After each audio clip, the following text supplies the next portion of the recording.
Joined now by the mayor of San Antonio, Julian Castro, who's in San Antonio. Mayor Castro, thank you for joining us. Great to be with you. Listen, one of the themes that's going to be talked about tonight, inevitably, and maybe at some length, is immigration reform, a subject that you've been talking about and been doing some work on. How close do you think the two parties in Washington are on figuring out a way to address this issue? Or are the fissures just starting to become clear? Well, there's no question that there's some reason for hope, particularly because the Senate, group of 8 senators, as you know, a bipartisan group, as well as the president, have put together a framework for moving forward on comprehensive immigration reform that is pretty close to each other.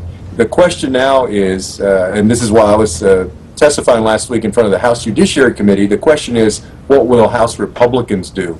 And the rub right now seems to be the question of what to do with the 11 million undocumented, illegal, whatever word you want to use, 11 million folks who are here right now. The Democratic position and the bipartisan working group, at least, are willing to consider a path to citizenship, whereas it seems like the House Republicans do not support a path to citizenship. They want to keep the folks in some sort of legal limbo. My hope is that they'll be able to work that out and offer a path to citizenship after folks pay a fine, pay back taxes, learn English, and go to the back of the line. So, Mayor Castro, do you suppose there's anything that the president could say tonight that might help resolve that impasse, or is that just going to have to be worked through in weeks and months to come?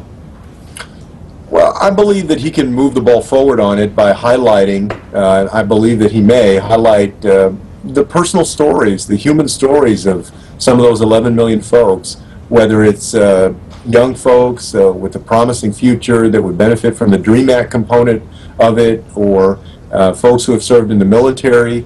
These 11 million folks that are very proud to be in the United States and have a lot to contribute. But I think it's also fair to say that most of this is going to be done in the back and forth in the Congress. But I noted, it's interesting you say that, I noted earlier today that one of the people sitting in the First Lady's box tonight watching the speech is going to be one of those dreamers, a child of the illegal undocumented aliens, and there's a big move in the Republican Party as well as the Democratic Party to find a way to leave those people a path toward legal status. And I think that's the consensus item in this front, isn't it? I will say that of all the issues out there, it does seem like the election had the biggest impact on this issue of immigration reform. The parties are not nearly as far apart as they were before, and so there's some hope that with a bit of a push on both sides of the aisle, that this thing can happen. Mayor Castro, let me ask you one final question. You know, you're a mayor, it takes you close to the grassroots, obviously.